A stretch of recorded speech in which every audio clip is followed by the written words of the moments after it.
Muitas vezes, o pastor, o bispo, o apóstolo estão pegando esse dinheiro e agindo de forma errada, acumulando riquezas, levando uma vida luxuosa, ostentando, e você sabe disso, você já viu isso, já percebeu isso, você já viu o carro do pastor, a roupa que ele usa, o relógio que ele usa, e você está sendo conivente com o pecado dele.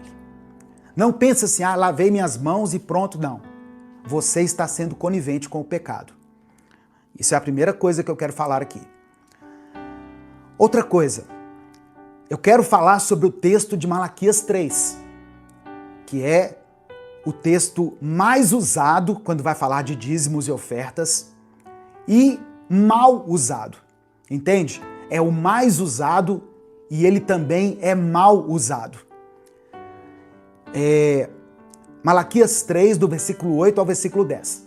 Certamente, se você frequenta uma igreja evangélica, você já viu alguém, no momento da oferta, subir lá no púlpito e ler esse texto no momento em que as pessoas são convidadas ali a ofertar e a dizimar. O texto diz assim, olha: pode um homem roubar de Deus? Contudo, vocês estão me roubando. E ainda perguntam, como é que te roubamos? Nos dízimos e nas ofertas. Vocês estão debaixo de grande maldição, porque estão me roubando. A nação toda está me roubando. Tragam o dízimo todo ao depósito do templo, para que haja alimento em minha casa. Ponham-me à prova, diz o Senhor dos Exércitos, e vejam se não vou abrir as comportas dos céus e derramar sobre vocês tantas bênçãos que nem terão onde guardá-las. Essa versão aqui é a NVI, tá bom? Olha que texto convidativo. Olha, então quer dizer que até então eu estava roubando a Deus. Mas se eu trouxer o meu dízimo, Ele vai derramar bênçãos na minha vida de uma forma abundante. Tantas bênçãos que eu nem terei lugar de guardá-las. As pessoas usam esse texto.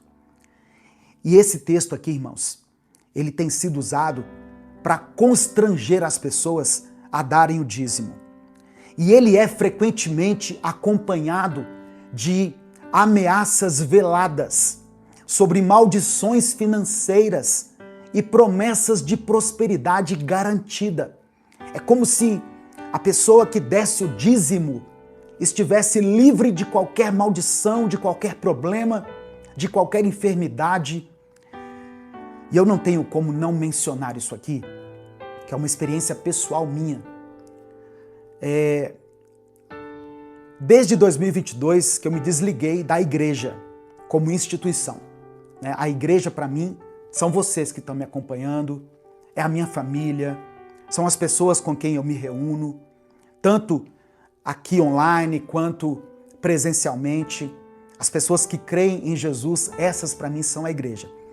Desde que eu me desvinculei de uma igreja da qual eu fazia parte, em 2022, eu tenho caminhado de forma independente. Eu leio a palavra, eu prego a palavra, eu faço as boas obras que eu entendo que são necessárias, eu ministro a ceia aqui na minha casa, junto com a minha esposa, junto com a minha família. E teve um dia que eu fui me aconselhar com um pastor. Eu estava com um problema familiar, e eu fui me aconselhar com esse pastor. A primeira pergunta que ele me fez: você está dizimando? Onde você está entregando o seu dízimo? Mas peraí, o meu problema tem a ver com relacionamento, tem a ver com outras questões. O que tem o dízimo a ver com isso? Eu pensei comigo. E, irmãos, como eu não estou em nenhuma igreja, na hora não me veio a resposta, sabe? Mas depois, sabe quando você fica refletindo numa pergunta? Como eu não estou ligado a nenhuma igreja, o que eu faço com o meu dízimo? Com a parte que eu entendo que deve ser devolvida para Deus? Eu cuido das viúvas. Eu pago o plano de saúde da minha mãe. Eu pago o plano de saúde da minha sogra. Eu dou assistência para elas sempre que for necessário. Eu ajudo instituições que eu conheço, que são sérias, que trabalham com pessoas necessitadas, pessoas em situação de vulnerabilidade social. Eu distribuo cestas básicas. Eu compro um remédio para uma pessoa. Eu pago uma conta de luz para quem está desempregado. Então, se eu somar tudo isso, dá muito mais do que 10% do meu rendimento. Então, na hora, eu não tive essa resposta. Mas eu quero antes, contextualizar esse texto aqui de Malaquias 3. Malaquias profetizou aproximadamente por volta de 450 a 400 anos antes de Cristo, depois do povo retornar, do povo judeu retornar do exílio na Babilônia. O templo havia sido reconstruído, mas aquele povo estava espiritualmente apático e economicamente explorador. E essa palavra de Malaquias 3, ela foi dirigida aos sacerdotes. Os sacerdotes ofereciam animais defeituosos em sacrifício. Lembra que lá no começo, Deus exigiu que o sacrifício fosse feito com um animal o mais perfeito lá do rebanho? Quando Malaquias falou isso, os sacerdotes estavam ofertando de qualquer maneira, entende? Então, por isso essa palavra foi necessária. E o povo retinha os dízimos que sustentavam o culto e os levitas. O depósito no templo que é mencionado não é uma metáfora para os cofres das igrejas de hoje. Esse templo era literalmente, esse depósito era literalmente o depósito do templo de Jerusalém, onde os produtos agrícolas, quais produtos? Grãos, azeite, vinho, esses produtos eram armazenados para sustentar os levitas e para suprir as necessidades dos pobres. Neemias, no capítulo 13, do verso 10 ao 12, descreve essa mesma situação. Olha o que ele fala. Descobri também que não tinham sido dadas aos levitas as partes que lhes cabiam, e que todos os levitas e cantores responsáveis pelo culto tinham voltado para suas próprias terras. Por isso, repreendi os oficiais e lhes perguntei: por que a casa de Deus está abandonada? Então convoquei os levitas e os cantores e os coloquei de volta em seus postos. Todo o Judá trouxe os dízimos do trigo, do vinho novo e do azeite aos depósitos. Então, o problema não era simplesmente a falta do dízimo. O problema aqui em Malaquias era a injustiça social e a negligência para com os servos de Deus e os necessitados. Os profetas de Israel sempre conectaram essa adoração autêntica com a justiça. Ou seja, não adianta levantar as mãos, fechar os olhinhos, ficar ali adorando a Deus, se você não estiver praticando a justiça. Isaías 58, por exemplo, ele falou sobre isso. Uma prática espiritual que é o jejum, mas que deve estar ligada a ações de bondade, de justiça. Versículos 6 e 7 de Isaías 58. O jejum que desejo não é este. O jejum que desejo não é este: soltar as correntes da injustiça, desatar as cordas do jugo, pôr em liberdade os oprimidos e romper todo o jugo? Não é partilhar sua comida com o faminto, abrigar o pobre desamparado, vestir o nu que você encontrou e não recusar ajuda ao próximo? A paz do Senhor, irmãos. Se esse vídeo chegou até você, eu creio que isso não foi por acaso. Talvez Deus esteja te chamando para dar um próximo passo na sua caminhada de fé. Meu nome é Edivaldo Oliveira, eu sou pastor, teólogo, escritor e conferencista. Eu também sou o criador do canal Minuto com Deus, que está no ar há mais de 10 anos. Há muito tempo eu tenho observado uma coisa: pessoas que amam a Deus, mas que vivem cansadas, ansiosas e sobrecarregadas em áreas importantes da vida. Muita gente ora, lê a Bíblia, frequenta a igreja, mas vive no limite emocional. A pessoa ama a Deus, mas não consegue ter uma vida organizada. E isso acaba afetando os relacionamentos, as emoções que ficam desgovernadas, as finanças que acabam vivendo na base do improviso.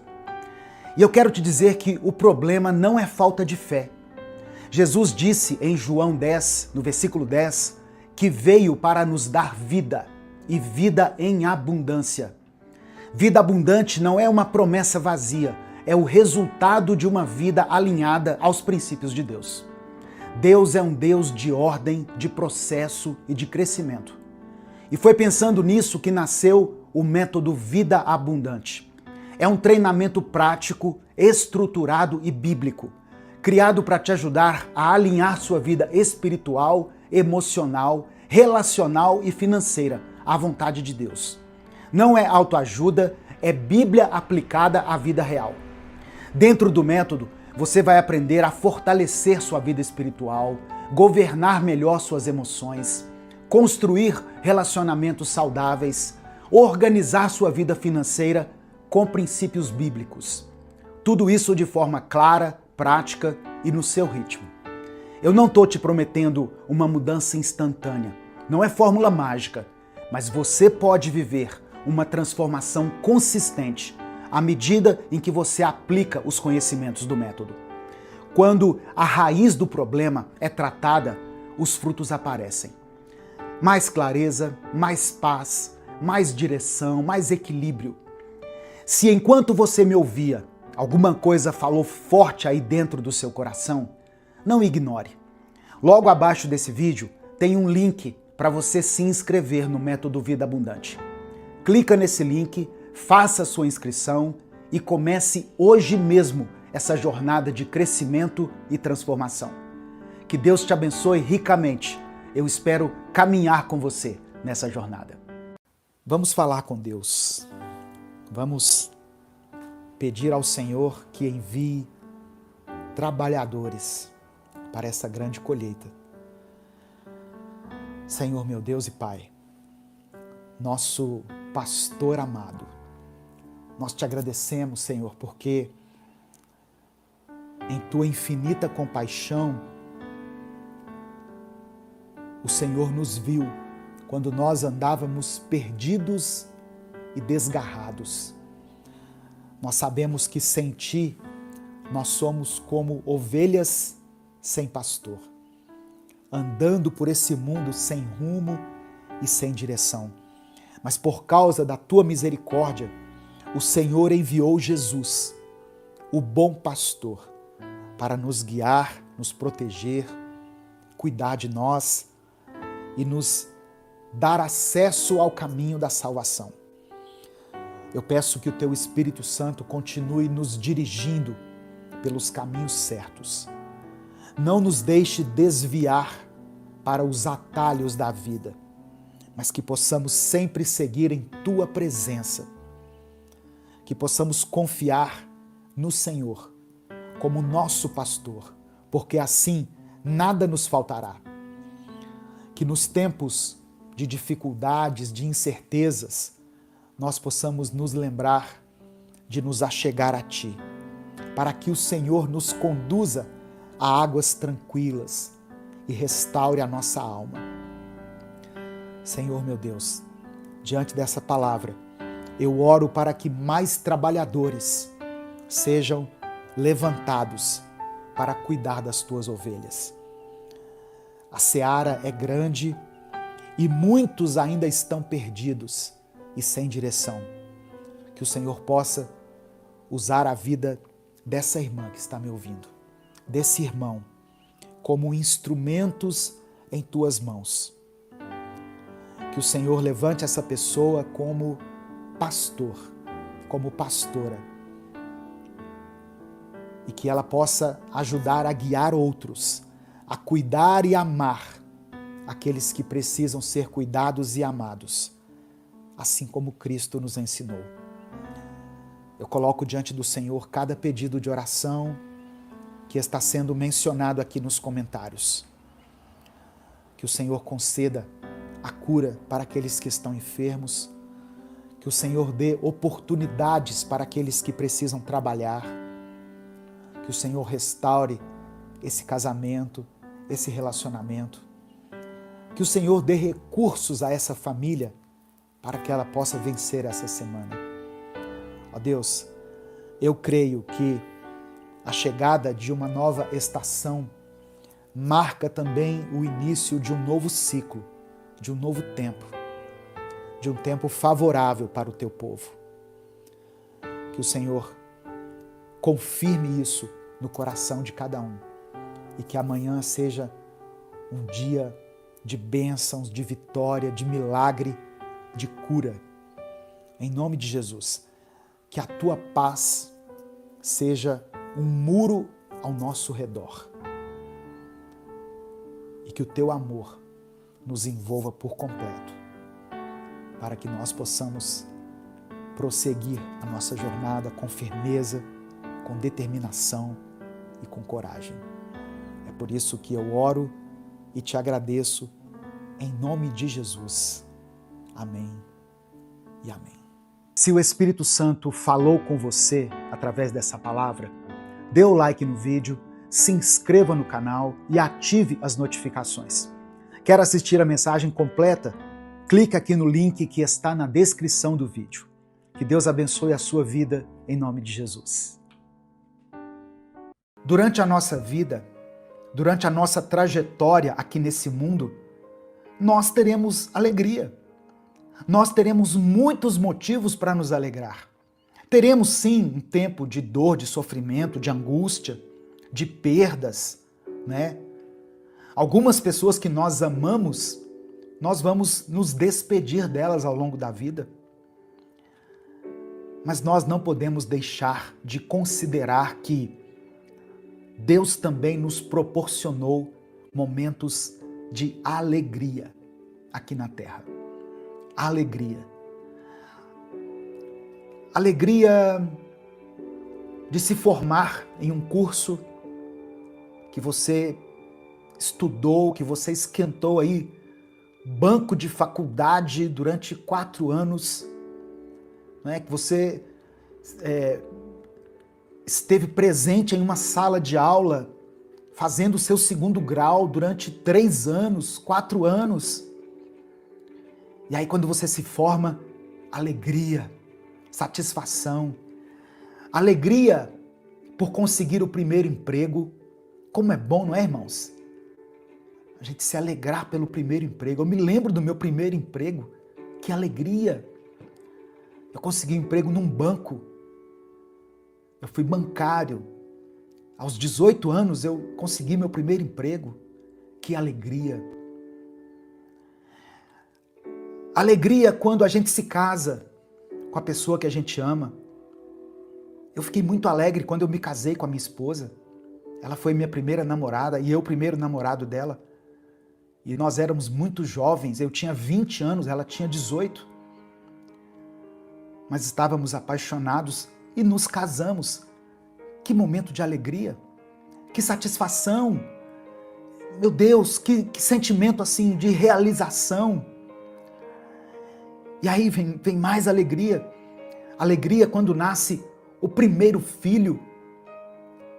a primeira filha, né, no meu caso, a Gabi, foi a primeira que nasceu. Nasceu em 89.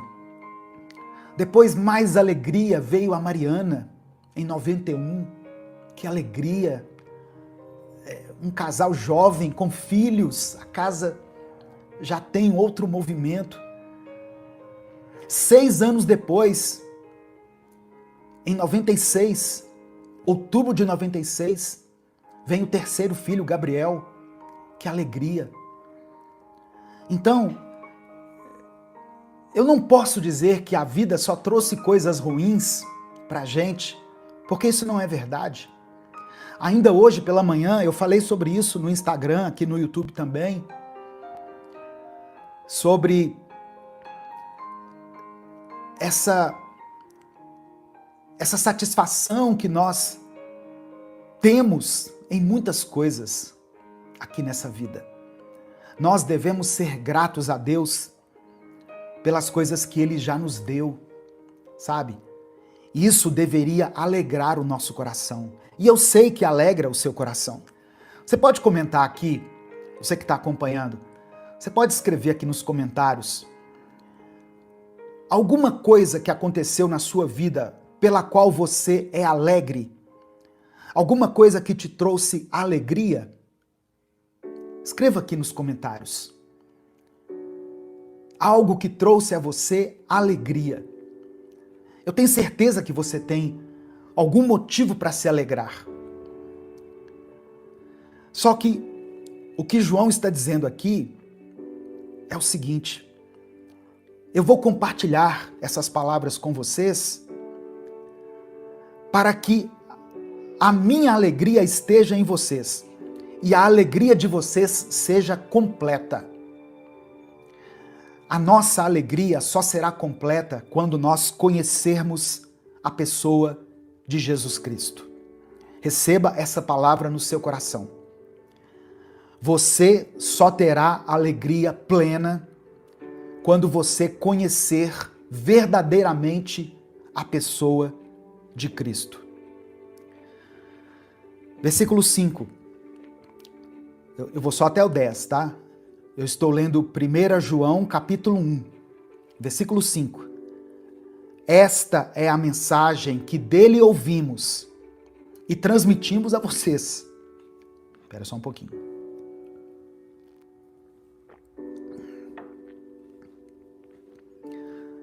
A garganta tem hora que dá uma falhada. Versículo 5. Esta é a mensagem que dele ouvimos e transmitimos a vocês. Deus é luz. Nele não há treva alguma. Aqui já tem uma outra história para contar. João estava falando de Jesus, começa falando, olha, nós vimos ele com os nossos olhos, nós tocamos nele, nós andamos com ele, nós ceamos com ele. Estávamos em vários momentos em que ele operou milagres. E agora João começa a falar o que ele ouviu de Jesus. Esta é a mensagem que dele ouvimos e que agora transmitimos a vocês. Deus é luz. Nele não há treva alguma. Quando o apóstolo João está dizendo que Deus é luz e nele não há treva, João está nos explicando que Deus não compactua com o pecado. Que Deus é santo, Deus é luz e ele não compactua com as trevas. Algumas outras passagens, né, associadas a essa aqui, eu quero deixar para você. João capítulo 1, versículo 5, que diz: a luz brilha nas trevas, e as trevas não a derrotaram. Salmos 27, versículo 1. O Senhor é a minha luz e a minha salvação. De quem terei medo? O Senhor é o meu forte refúgio. A quem temerei? Então, Deus é luz e nele não há trevas. essa passagem aqui, no versículo 5, é um chamado para que nós vivamos uma vida de santidade. Versículo 6. O versículo 6, ele complementa essa ideia. Olha só. Se afirmarmos que temos comunhão com Ele, mas andamos nas trevas, mentimos e não praticamos a verdade. Se nós dizemos que nós temos comunhão com Deus, com Jesus, mas andamos nas trevas, nós estamos, na verdade, mentindo. Nós não estamos praticando a verdade. Se você diz que é de Jesus, você deve se afastar do pecado. Pastor, quem vai me dizer o que é pecado e o que não é? Leia a Bíblia. Peça ao Espírito Santo para falar com você. Se você tiver dificuldade, acompanhe as mensagens aqui do Minuto com Deus. Todos os dias nós temos uma breve palavra aqui de interpretação das Escrituras, mas você pode também procurar ajuda próxima a você, com pessoas que sejam maduras na fé, pessoas que vão te mostrar passagens bíblicas, que vão ensinar você. Eu sei que existem milhares de igrejas espalhadas por esse Brasil afora, onde você pode aprender, você pode ser discipulado, você pode se batizar, porque nós temos que ter essa preocupação de andar na luz e não nas trevas. Deus não compactua com trevas, irmãos. Eu quero citar ainda João capítulo 3, do verso 19 ao 21, que diz assim, olha, este é o julgamento. A luz veio ao mundo, mas os homens amaram mais as trevas do que a luz, porque as suas obras eram más. Quem pratica o mal odeia a luz e não se aproxima da luz, temendo que as suas obras sejam manifestas. Quem está em pecado, muitas vezes não quer se aproximar de Jesus, porque tem medo que as suas obras sejam manifestas. Mas quem pratica a verdade vem para a luz, para que se veja claramente que as suas obras são realizadas por intermédio de Deus. Então, a luz veio ao mundo, só que é interessante que os homens amaram mais as trevas do que a luz, porque as obras humanas são más.